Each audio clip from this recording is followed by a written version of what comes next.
Hello everyone, আসসালামু আলাইকুম। আজকে আমি বানাবো কিছু মিনি সিঙ্গারা। কিভাবে বানালাম সেই রেসিপিটা আপনাদের সাথে শেয়ার করব। ফার্স্টে আমি সিঙ্গারার ভেতরের পুরটাকে রেডি করে নিচ্ছি, আলুগুলোকে রান্না করে। আর আমি এর মধ্যে সমস্ত বাটা মশলা, গুঁড়া মশলা অ্যাড করে দিয়েছি, যেমন জিরা বাটা, আদা রসুন বাটা, পেঁয়াজ কুচি, ধনিয়ার গুঁড়া, মরিচের গুঁড়া, লবণ, সব যা যা রান্না করতে প্রয়োজন হয়। আর এক্সট্রা দিয়েছি শুধু একটু পাঁচফোড়ন। সিঙ্গারার মধ্যে আমি দেখেছি পাঁচফোড়ন দিতে, তাই আমিও দিয়ে দিয়েছি।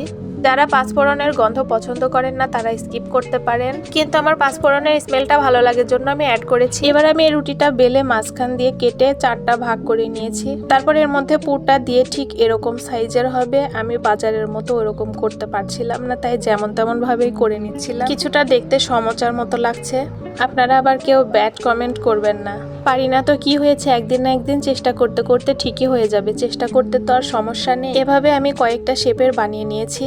পুরগুলো দিয়ে সবগুলো আমি একবারে রেডি করে নিব, তারপরে ভাজতে যাব। এই ছোট ছোট কাজগুলো করা কিন্তু অনেক বেশি ঝামেলার, কিন্তু সন্ধ্যার সময় এরকম ভাজা পোড়া খেতে খুব বেশি ইচ্ছে করে। তাই একটু ঝামেলা হলেও আমি কিন্তু এক একদিন এক একটা রেসিপি ট্রাই করি। সেখান থেকে নিজের অভিজ্ঞতাটাও হয় আর শেখাও হয়। আর কোনো কাজ না করেই কিন্তু শেখা যায় না কোনো কিছু।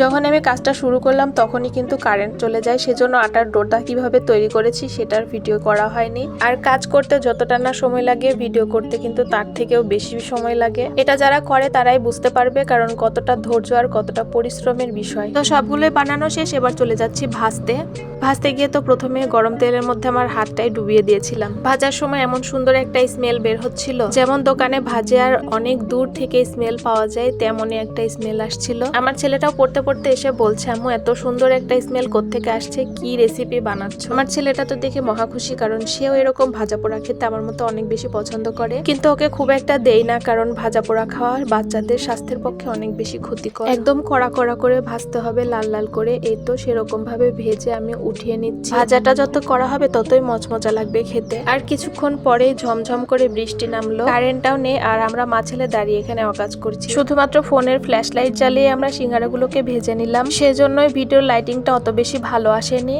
একটু অন্ধকার অন্ধকার লাগছে। আবারও দ্বিতীয়বার কয়েকটা এরকম ভাবে দিয়ে আমি লাল লাল করে ভেজে নিব। প্রতিদিনই আমি ভিন্ন ভিন্ন রকমের নাস্তা বানানোর ট্রাই করি, কারণ একই রকম জিনিস প্রতিদিন খেতে ভালোও লাগে না। আর আপনারা তো দেখলে ভাববেন যে প্রত্যেক দিন একই জিনিস বানাই। তো প্রথম থেকে ভিডিও করা হয়নি আজকে, এবার যখন বানাবো তখন ফার্স্টে থেকে একদম লাস্ট পর্যন্ত আপনাদেরকে দেখাবো কিভাবে বানাই। আজকে এ পর্যন্তই, আল্লাহ হাফেজ সবাইকে।